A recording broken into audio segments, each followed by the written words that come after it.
So welcome to the second episode of the Dean's Corner. I have with me today Miss Andrea Peevy, who serves as the nurse practitioner and director of the University Health Center, and Miss Kayla Noll, who serves as a wellness coordinator in the Health Center. And this is just part of the team over there in the Health Center. And as a reminder, the goal of the Dean's Corner is to introduce new and team members or current team members of Southeastern to the campus community and student body, and also bridge the gap between the Division for Student Affairs and every other area of the campus community.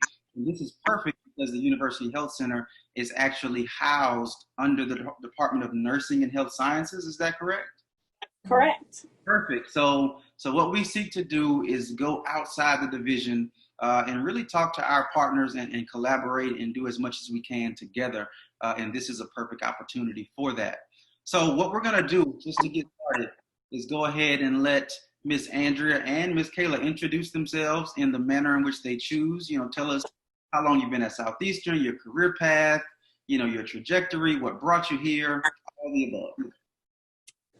Well, I'll start. I actually, I came to Southeastern. I wasn't necessarily looking to get into college health, but I saw that the position was available. I started as a nurse practitioner actually at Lala Kemp in Independence, doing primary care, and I did the HIV and hepatitis C clinics there. So I graduated. This is where I got my master's degree, was here at Southeastern. And so I loved the university and applied for the position. What was the biggest surprise to me coming here was the unique health needs on a college campus. I came into this thinking, well, you know, I've done primary care and I've done all of these things before. And I was just surprised at the learning curve that I had learning about the needs on a college campus. So I've been here about 5 years now. Really? Wow, I actually thought you had been here longer. So cool. We've been here about the same time. I think this is going into my 6th year. So cool. And it may be 6 years. You know, time starts to fly as you get a little bit older, but so. It's true. Well, thank you. Absolutely. Thank you for introducing yourself. Kayla?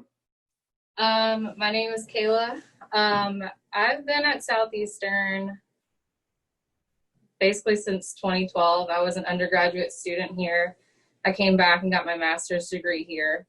And then I started this job about a year ago, and I worked as a graduate assistant here at the health center. So I've just kind of been around since 2012. So Southeastern just feels like home. So it just felt right to have this job. Absolutely. So. And, you know, that's a common theme. When I got here several years ago, everybody I would meet would tell me, you know, I graduated from here. I got my master's here, and I just love it. It feels like home. And it's true. It's true. The university kind of took me in and embraced me. I didn't plan on being here this long, to be honest. But things kind of fell into place, and here we are. So we're going to jump right into questions. I want to be mindful of time. So, Andrea, this first one is for you, all right? So COVID-19 really came in and shook us up in March, I think February, March area. So as a healthcare professional, what was your immediate response to COVID-19, and how has that shifted as we've learned more? My response to it was probably similar to everybody else. I mean, I was kind of surprised. I wasn't terribly shocked. I honestly am really interested in pandemics in general. So even prior to COVID-19, I was the one watching documentaries about tracking different potential pathogens all over the world, which they're actually doing all the time, 365 days a year. We just don't know it. That they have scientists all over the globe that are actually looking for these things.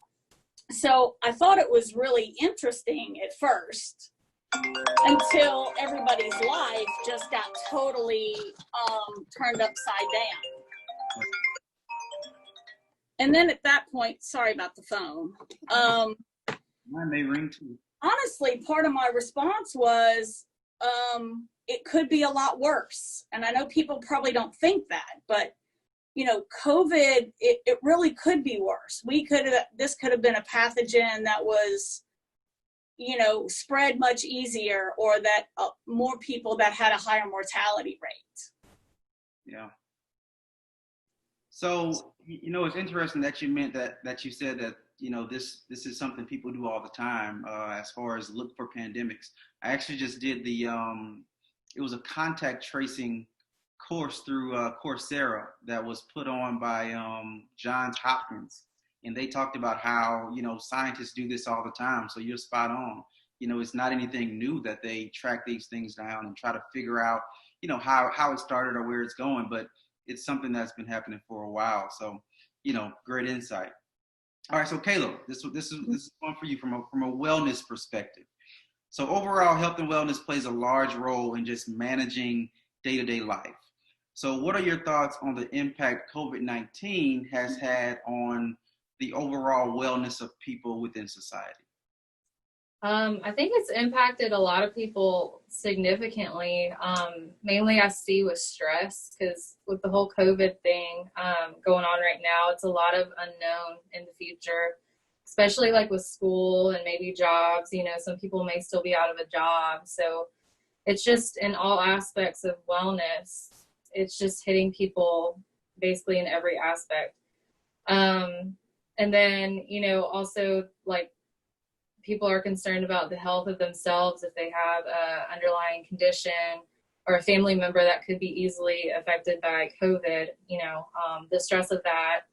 And then just simply being out of it, like your daily routine. I know for me, if I'm not in my routine, I get stressed out, like, maybe some weight gain, like I don't really know what's going on. So I think that, and then, a lot of people, they're talking about like the COVID-19 or the COVID-20 instead of like freshman 15. That kind of thing can be stressful as well. And then just overall adopting unhealthy habits to try and cope. Some people may be drinking alcohol more, maybe dabbling in some drugs, maybe not even going and working out because gyms are closed, maybe not having enough motivation to do workouts at home. So it's just a lot of things that are leading up to stress that I see with a lot of people in the society. And those are solid points. And when you think about a lot of the points you made are not only impacting, mature grown adults. I'm not saying, that many of our students aren't, but they're younger. They're younger and trying to process a lot of this that's going on. And you mentioned the COVID-20. So in thinking about our student body, what do you think, in your professional opinion, what should they be doing from a wellness perspective, not even thinking about contracting the virus, but just for taking care of themselves? What should they be doing from a wellness perspective? Well, just dealing with college students, we know that, maybe some of the wellness things that we look as older adults aren't really, it's not at the top of their list. Maybe, being a college student, you don't really have a lot of money, so you're looking for cheaper options for, lunch or dinner. So a big thing right now, especially with COVID, is just getting nutritious, good meals. Not drinking a lot of alcohol, getting STD screenings, safe sex is a big thing on campus. And just being able to look at yourself and assess yourself, like, if this certain thing's stressing me out, how can I deal with it, like in a healthy manner? And then one thing is setting healthy boundaries, being able to say no, don't overwhelm yourself. A lot of students want to be involved in everything that they can, and it's better to be involved with fewer things and being able to put yourself in 100% of that few things, drink a lot of water. A lot of students, they want the sugary soda drinks or Powerades or Gatorades, coffee, tea, just drink some water, maybe a little lemon slice in it. Sleep, a lot of college students don't get sleep. They stay up late. studying or going out, procrastinating. It's just being able to have a good time management and being able to get those skills down would help them just in day-to-day tasks, not dealing with COVID. But with COVID, you hear like wear the mask, make sure it's over your nose and over your mouth, wash your hands frequently, like in general, even if there was no COVID right now. Disinfect surfaces, if you're in a dorm room, wipe down the door handles, maybe like the faucets on the sink. So those are just some things that I see with students that should, have them have a better wellness in general. And that's solid advice. I thought those were really, really solid points.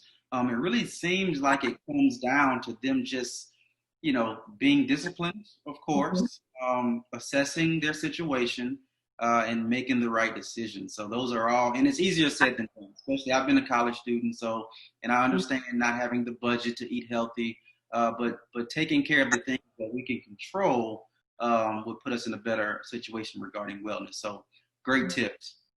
I'm just going to add on to what she said, because I'm sitting here in my office and I'm looking at this book. It's called The Mindful 20-something. I read it and I liked it so much that we purchased a large quantity of these at the health center. Okay. And I use these frequently. I give them to students that come in and are really struggling, being overwhelmed and stressed out. These are for students that, counseling, you could go to the counseling center, but they're not in a crisis. Right. They're just trying to manage life, which is stressful enough on its own. And I give them this book. It's got so many useful tools in it that I think they can carry with them for the rest of their life, especially dealing with things that we have no control over. Absolutely. And the other thing I wanted to say is get a flu shot this year. If you've never gotten a flu shot before, you think it's really not, it doesn't work and all of those things. Well, first of all, it does not give you the flu. It is not able to give you the flu. It can't, okay? If you feel a little sick after getting a flu shot, that means your immune system is working. Your immune system is responding to it. But really, in this age where we have COVID, getting a flu shot this year is really more important, I think, than it has probably ever been in anyone's lifetime. Wow. So get a flu shot this year. It is not going to hurt you. It is not 100% effective, but it is not going to hurt you. And I'm going to tell you, there are people that die from the flu every year. Lots of people in this country die from the flu. I have seen young people that had no other medical problems in ICU on a ventilator because of influenza, because of the flu. So I just really want to stress to people, get a flu shot this year. Wow. So there's a couple great resources just came in the last 2 minutes. So you have an awesome book called The Mindful 20-something that you pass out for free for students who are just kind of going through the daily stresses of life. And the advice to get your flu shot. I'm typically not a person that gets a flu shot every year. So, I'm absolutely going to go do that, especially in this, age of COVID and everything going on in the world. And I guess you do want to eliminate some things right away and control what you can control. So students, take heed to that advice. Please do. All right. So speaking of students and speaking of symptoms with COVID, just in our interactions over the past few weeks, we talked about the idea that there are so many symptoms that could be a sign of COVID. So I guess in your professional opinion, and I want to make sure I say the question right, really, what's your insight on symptoms? Is there any combination that leads to a positive test? I know there's words like asymptomatic and things of that nature. So give us your insight on the whole symptoms and things of that nature. Well, I wish I could say I had some great insight about this. Unfortunately, that is just not the case. Now, from one perspective, you could say, you have fever and you have a cough and you have body aches. Well, those are some of the first 3 symptoms they ever talked about. But it's the ones that come in or the people that don't really have a lot of a symptom. I know people who their only symptom was diarrhea and they were positive. Wow. There are people that are literally 24 hours felt bad and after 24 hours felt great and were positive. And that is what is so tricky about this particular pathogen, because we don't really know. There's not a specific set of symptoms that we can say that this is definitely what it is, and then there's so many asymptomatic people walking around, which is why wearing a mask is so important. Absolutely. During flu season, we tell people, cover your cough, right? We tell people that during flu season. I mean, during flu season in here, I can promise you in an exam room when somebody's sick, I am standing back a lot further from them than I am if somebody's coming in just to get a regular physical, because I don't want those respiratory secretions that I'm going to breathe in. Right. So that is why with this particular virus, wearing a mask is so important. It's just going to decrease how far your respiratory secretions are going to go when you're talking to somebody. And that's why I just think it's so incredibly important to wear a mask. And it's not that hard to wear one. And I have to say this for people who say, well, I can't breathe. Well, a neurosurgeon is wearing a surgical mask in the surgical suite when they're performing, neurosurgery, and they get enough oxygen. So I'm thinking most of us are going to get enough oxygen walking around wearing a surgical mask. Absolutely. Absolutely. Well, we Well, have the mask at the health center. Yes, we Line have up. our little lion up masks. I'm gonna have to come steal one of those. Yeah.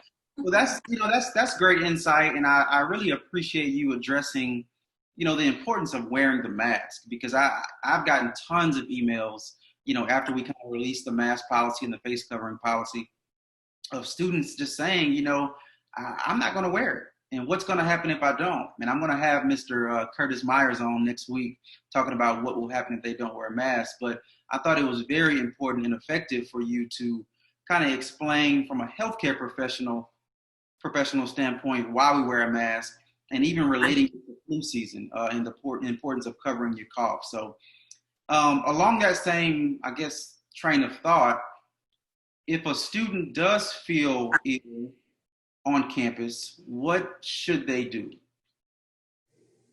Or if they think they have signs of COVID, if they think they're displaying signs, what is your recommendation for them? Well, the health center now provides telemedicine, which is one of the really great things that's come out of the pandemic. Is that telemedicine is more readily available to people, and it really increases access to healthcare. So if a student is sick, we don't want them just walking in the door at the health center. We want you to schedule an appointment on telemedicine. And it's just like we're doing here. They can see me, I can see them. It is a secure system, so it's compliant with HIPAA and privacy. And I can do a screening. We can talk. I can determine, do you need to come in, and do we need to test you for the flu, or do we need to test you for strep? Or we can determine, you know what, you probably have this and we don't want you to come in. We want you to self-isolate, or actually quarantine. There's a difference between the two. Quarantine is if you've been exposed, you quarantine. Isolation is, I know that's what I have. I've tested positive. You're doing the same things, but that is the difference between quarantine and isolation. We do have the ability to test. I'm not getting tests back for 7, 9, 10 days. Unfortunately, that's what it's like everywhere right now. I will test students that are symptomatic, that have symptoms, and we are setting it up so they don't even have to come in the door. we're going to go to them in the vehicle. Now, if they're walking, they can come in and we'll take them immediately to an exam room so they will not come in contact with anybody else that happens to be here. And we can do the nasal swab testing. Okay, awesome. For symptomatic students. That's awesome. So that's a lot of good information. It actually took my next question about, how is the health center responding and preparing things differently. So that's fantastic information. And students, you definitely should pay attention to that if you're feeling symptomatic. Telemedicine, and how do they go on and get and do an appointment with telemedicine? Go to the health center website. It's and they have to read the instructions, follow the directions, and you schedule an appointment. And when our scheduler comes up, there is a column that says virtual visit or telemedicine. Okay. And they schedule an appointment there. They can do this on their smartphone. At the time of their appointment, they're going to get a text message, and it's going to bring them to the secure program that we're using for telemedicine. And we check them in, and we just do a virtual visit. They can use their smartphone to do this. So it really is convenient for students. That's solid. And I know we're working on some things, some self-reporting platforms, and we already have the Link platform where students report something to their faculty member may report it to us. So there's already mechanisms in place as far as reporting goes, but it's good to know that students can go directly to the health center website and schedule an appointment with you all. That's fantastic information. Well, and the reporting system, I'm so glad that you mentioned that. That is a great tool for them as well, because those that go on use the Link system to self-report, I get I get a notification regarding that student, and I can reach out to them and say, hey, what's going on? Let's talk about what your symptoms are and determine, do you need additional health intervention? How are you? And also connect them. It's going to help with students that are missing class. It benefits them to self-report so that they're able to, get some documentation that they may need for missing some class. I mean, hopefully by the time, we get closer, things are changing all the time. Right. Literally day by day. And weeks go by, every week something new comes out, and hopefully some of those recommendations for the amount of time you have to isolate are going to get shorter. As we learn about the virus, as scientists learn about it, that's why things change. It's not because scientists are making it up. That's how the body of knowledge works. As we investigate and research something, we find out new things. Absolutely. So that's why it's changing all the time.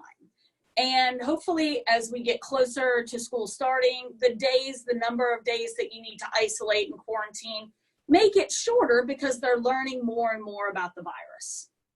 Absolutely. And that self-reporting site is going to be selu.edu/link. That's LINK. And you can go on self-report. And as Ms. Peevy said, once you submit a report and it's COVID related, she actually gets that and she'll be reaching out to you as well. All right, so Kayla, you've been sitting there quiet for a little while. So, we're going to switch gears back to you. And we want to talk about some of the awesome activity that you all have online. I know you do Wellness Wednesdays, you do motivational quotes on Monday, which is awesome. Keep that up. I really enjoyed reading them, and I know some of the students do too. But what are some of the programs and initiatives that you've already started and maybe some students don't know about, and what can they look forward to this upcoming semester and in the future? Well, first, I just want to say everyone that I've worked with or even not worked with is doing an amazing job trying to plan for fall. It's very difficult to try and plan for virtual events, and then especially not knowing. So I just wanted to give a shout out to everyone on campus with that. But in the past, we've had Lighten Up Lions here. It is a weight loss group. It's, changed here and there. So we are going to start trying to discuss how we can do that virtually for this semester. And if anyone is interested in that, they can email me at wellness@selu.edu. We also have a tab on our homepage, the Southeastern Health Center homepage. We've also had SOAR, which is a peer education group. Peer educators go through an 8-module training. They take a comprehensive test at the end, and if they pass, they are nationally certified peer educators, which looks great on resumes, by the way. You get a lot of different experiences with that. You get to be involved with your campus and trying to make your campus a better and healthier place. We also have a tab for that on our webpage as well. That's also kind of in the works to, get some stuff, the kinks out of it, I guess. And then as far as fall events, we're still having meetings to schedule fall events, but I just suggest that students follow a lot of departments on campus and be involved on their social media pages. We always like to hear from y'all, just so, if I go on our social media page and I'm asking, what are some things y'all are interested in seeing from us, like, any feedback would be helpful, because I want to post and show things that students are interested in. Just like you said, I do Motivational Mondays, I do Wellness Wednesdays, I do Fit Tip Fridays, and I do Self-Care Sundays. So every one of those days, there's something posted. And I really enjoy them. Keep it up. Well, thank you. And also, for the fall events that are being scheduled, following department pages is a great way to see what's coming up, how to be involved. So like Welcome Week, we're still planning that out. I know we're partnering with the Rec and Housing for a few events that are pretty exciting. And then we're, some events in the fall, mainly to try and deal with stress. There's a lot that's going on in the world right now. So it's very understandable to have a student dealing with a lot of stress, like not just with school, maybe work, but like everything that's going on right now in the world. It's just a very stressful time. And then I know, like, not just me, but a lot of people I've had meetings with too, we just want students to know that we're here. We have a lot of great resources that are available to students on campus. If we don't have that resource, we would be more than welcome to suggest a resource off campus to help with whatever that student needs help with. So we just want students to know that we are here for them. Absolutely. And I want to really speak to that NASPA certified peer educator. I actually did a round of interviews for a graduate assistant this semester. And what made the difference is that she was a certified peer educator through NASPA. It made a huge difference. So students, you're actually, and NASPA is a huge organization, and you're actually nationally certified. So whenever you graduate and you have that on your resume, people want to see credentials. And this is a credential that you can have through the health center. So you really want to connect with Kayla. And did you say the email was wellness@selu.edu? Correct. So email Kayla right away so you can learn how to get this certification, especially for those. Are there any majors that it kind of leans more towards? Not really, no. We've had a lot of different majors go through the training, and I think even if you're like a math major, it's going to benefit you. Going through the training, and gives you a lot of life skills that will benefit you in the future. Just like you said, the NASPA student that you interviewed set that person apart from everyone else. And for peer educators, we like to focus more on like health and wellness topics on campus, but there is a wide range of health and wellness topics. There's like financial wellness, which can go with business or math majors. And then there's the typical, physical, mental health,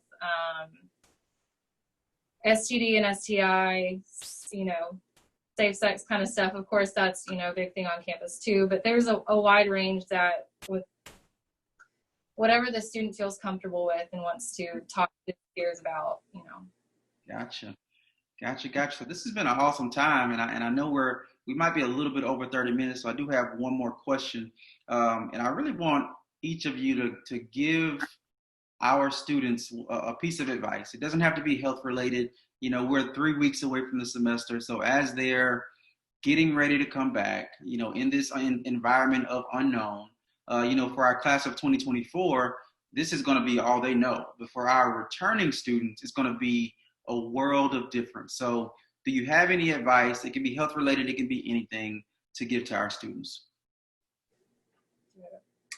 Well, you know, when you ask that question, the first thing that comes to my mind is to tell people, just stop and breathe. It's going to be okay. And, you know, as we get older, you know, you look back on life and those things that seem so huge to you at one time, and as you get older, you realize it really wasn't that big a deal. I'm not saying that life does not present huge challenges, but again, take a deep breath. If you need help, reach out to somebody. Ask for help. It is okay to ask for help. Absolutely. And you know what? You have to just do things just one day at a time.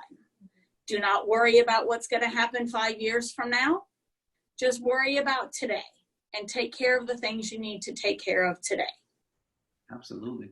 Perfect advice. Andrea took mine.